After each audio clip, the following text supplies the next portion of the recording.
అది తెచ్చేసి ఉన్నారా లేవా వెంటనే రూమ్లోకి వెళ్ళి మార్చుకుని వచ్చేద్దాం, ఈ ఎక్సైట్మెంట్ ఇవన్నీ. లేకపోతే మా ఫ్రెండ్స్ వచ్చారో, మా రిలేటివ్స్ వచ్చారో, లేకపోతే వంట కార్యక్రమం ఎలా జరుగుతున్నాయో ఈ ఎక్సైట్మెంట్లో ఉంటారు. అలా కాదు, కొంతసేపు మీరు ఇదే కాన్సన్ట్రేషన్ పెట్టాలి. ఎందుకంటే యేసు ప్రభుతో పాటు మీ జీవితం, గురువు గారు చెప్పారు కదా, యేసు ప్రభుతో పాటు మీ జీవితం ఉన్నప్పుడు అప్పుడు సక్సెస్ అన్నమాట. ఏమవుతుందంటే కుటుంబ వ్యవస్థల మీద సాతాను దాడి చేస్తూ ఉన్నాడు. దేవుడు మొట్టమొదటిగా మనిషిని సృష్టించి ఆయన ఇచ్చిన ఆశీర్వాదం ఏంటంటే 6:1-26 ఉంటుంది కదా, మీరు ఫలించి అభివృద్ధి పొంది విస్తరించి భూమిని నిండించి దాన్ని లోపరుచుకోండి అని చెప్పాడు. ఎందుకు చెప్పాడు అంటే అది వాగ్దాన ఆశీర్వాదం అంట. ఆ వాగ్దాన ఆశీర్వాదం ఇచ్చి ఆయనే ఇంప్లిమెంట్ చేశాడు. ఎలాగంటే ఫస్ట్ వివాహం ద్వారా మీరు ఎలా ఫలిస్తారు? ఒక మనిషిని దేవుడు సృష్టించి మీరు ఫలించండి, అభివృద్ధి చెందండి, విస్తరించండి, భూమిని నిండించండి, దాన్ని లోపరుచుకోండి అని చెప్పేశాడు. మరి అది ఎలా సాధ్యమవుతుంది? అందుకొరకు దేవుడు ఇంకొక ప్లాన్ ఇచ్చాడు. ఏంటి అంటే ఇంకొక ఇంప్లిమెంటేషన్ ఏంటి అంటే ఆదాము పెళ్లి చేశాడు. ఫస్ట్ జరిగింది అక్కడ. ఆదాము పెళ్లి చేసి మీరు ఇప్పుడు ఫలించండి అంటే అందుకు సాతాను ఏం చేశాడు? ఆటోమేటిక్గా ఆ కుటుంబంలో ప్రవేశించి వారిని పాడు చేయాలని చూశాడు. అక్కడే పతనం అనేది ప్రారంభమైంది. గమనించండి, మనం ఏమైనా సరే యేసుక్రీస్తు అనేటువంటి దేవుని యొక్క వాక్యం, యేసుక్రీస్తు ఈ లోకానికి బోధించినటువంటి వాక్యం ఏదైతే ఉందో, మాటలు ఏవైతే ఉన్నాయో మన హృదయాల్లో మన భద్రపరుస్తుంటే సాతాను మనం ఏమి చేయగలరు? యేసు ప్రభు వారిని సాతాను శోధించడానికి వచ్చినప్పుడు ఏమన్నాడు అంటే, ఇప్పుడు మ్యారేజ్లో ఈ మ్యారేజ్ మెసేజ్ అంటే యూట్యూబ్లో మీరు ఎప్పుడైనా ఒకసారి ముందు చూడండి, మ్యారేజ్ మెసేజ్ అని కొట్టండి. ఒక పెద్ద ఆయన ఆయన విమర్శించడానికి లేదు, కానీ ఒక పెద్ద ఆయన మెసేజ్ వస్తుంటే మెసేజ్ అంతా కామెడీ, లేడీస్ టార్గెట్ చేసి మెసేజ్ అంతా కామెడీ చేస్తున్నాడు. ఏమవుతుంది అంటే జ్ఞానం ఎక్కువైపోయి ఈ కామెడీ ఎక్కువ చేయడం వల్ల ఇగో పిల్లల పరిస్థితులు కూడా భవిష్యత్తులో కామెడీగా మిగిలిపోతా ఉంటాం. కామెడీ ఏంటంటే పరిశుద్ధ దేవుడి యొక్క వాక్యం చేత వాళ్ళు కట్టాలి. కొంతమంది చూడండి సైన్స్ చక్కగా పరిశుద్ధంగా కట్టాలి వారి జీవితాలు అని ఎంతో అనుభవాలతో కట్టేటువంటి పరిస్థితులు. కామెడీ కాదండి, వివాహ జీవితాలు కామెడీ కాకూడదు. నిజంగానే దేవుడి మాటల చేత మీ జీవితాలు కట్టబడాలి. ఒక సక్సెస్ఫుల్ మ్యాన్ అంటే మీకు చెప్తాను, మీరు గుర్తు పెట్టుకోండి. 128వ కీర్తనలో చక్కటి మాటలు ఉంటాయి. అంటే 128వ కీర్తన అర్థం ఏంటి అంటే ఒక వ్యక్తికి కావలసిన ప్రతి ఆశీర్వాదం అందులో ఇవ్వబడింది. మీరు ఇంటికాడ మీరు జాగ్రత్తగా మరొకసారి పరిశీలన చేసి నేను చెప్పిన తర్వాత దాన్ని కూడా దృష్టిలో పెట్టుకుని చదవండి, మీకు అర్థమవుతుంది. తినండి, నువ్వు వింటే వినా, ఓకేనా?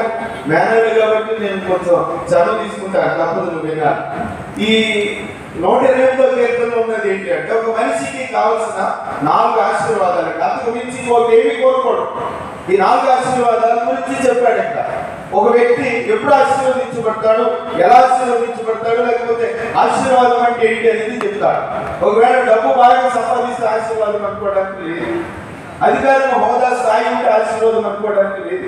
ఆశీర్వాదం అంటే సంతోషం ఉండాలి, సమాధానం ఉండాలి, నెమ్మది ఉండాలి, సంతృప్తి ఉండాలి, సమృద్ధి ఉండాలి, ఆరోగ్యం ఉండాలి, అవసరమైతే డబ్బు ఉండాలి, నీ కుటుంబానికి క్షేమం ఉండాలి, నీకు భద్రత ఉండాలి, నీకు భరోసా ఉండాలి. ఇవన్నీ కలిగి ఉండటమే ఆశీర్వాదం.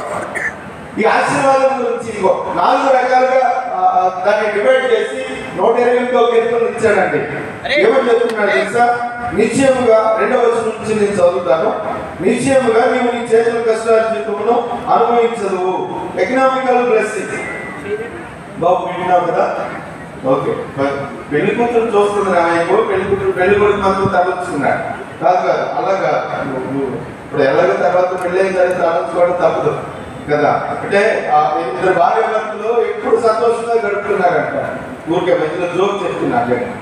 గడుపుతుంటే పక్కన ఉన్న ఒక పాపకి అర్థం కదా, ఎప్పుడు నవ్వుతూనే ఉంటారు మీ ఇంట్లో, ఏంటో అసలు ఆ స్మైల్, ఆ జాయ్కి కారణం ఏంటో తెలియదు అని ఒకరోజు అక్కుని అడిగింది. అక్కు, మీరు ఎప్పుడు ఇంట్లో చాలా ఆనందంగా గడుపుతారు, ఎప్పుడు నవ్వులే వినబడుతుంటే కారణం ఏంటి అంటే, అమ్మ ఆంటీకి కొంచెం కోపం ఎక్కువ, ప్రతి సందర్భంలో ఏదో చేతి ఏదుంటే అది నా మీద విసురుంది, విసిరినప్పుడు తగిలిందనుకో ఆంటీ కట్టుకుని అవుతుంది, అది తప్పుకుంది అనుకో నేను తప్పుకుంటాను, అది నాకు తగిలిందనుకో నేను నవ్వుతాను. ఎంత రాజీ పడిపోయి చూసావు అంటే సంతోషాన్ని వెతుక్కున్నాడు చక్కగా. అంటే అంటిదే పైసే అయినా దాదాపు సంతోషాన్ని వెతుక్కున్నాడు. సరే, ఈ 4 రకాల ఆశీర్వాదాలు చెప్తున్నాను చూడు. నిశ్చయముగా నీవు నీ చేతుల కష్టార్జితంలో అనుభవించదు. అంటే ఎకనామికల్ బ్లెస్సింగ్ అని ఒక ఆర్థిక ఆశీర్వాదం కూడా. ఇప్పుడు సపోజ్ మార్కెట్కి వెళ్ళాలనుకో, నీ మార్కెట్ లేకపోతే పెద్ద మాల్స్కి వెళ్ళాలనుకో, ఈవిడ అంటది అదిగోను ఇదిగోను ఇలాగొద్దాం అలాగొద్దాం, ఏం మాట్లాడుతుంది, నీకేం కావాలో తీసుకురా, ఉప్పు పప్పు తీసుకుపో, ఇంకేం మాట్లాడు. మనం 2000 చేద్దామని వెళ్తే 6000 అవుతుంది. అది కావాలి కదా. నువ్వు 6000 ఈజీగా కలిసి పెట్టగలిగితే అది చాలా సక్సెస్ఫుల్ ఫ్యామిలీ. అంటే నీ ఆర్థిక ఆశీర్వాదం ఉండాలి. నీ దగ్గర ఆర్థికపరమైనటువంటి సమృద్ధి ఉన్నప్పుడు నువ్వు చేయగలుగుతావు. అది ప్రతి మనిషి కూడా ఆ ఎకనామికల్ బ్లెస్సింగ్ కోరుకుంటాడు.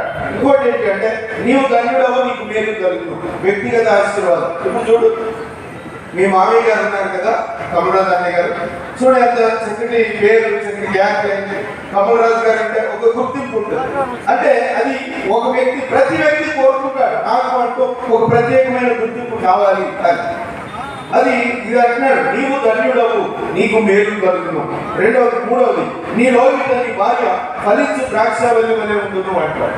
నీ లోగిట నీ భార్య ఫలించు ద్రాక్షవల్లి వలె ఉండును. Mutual understandings.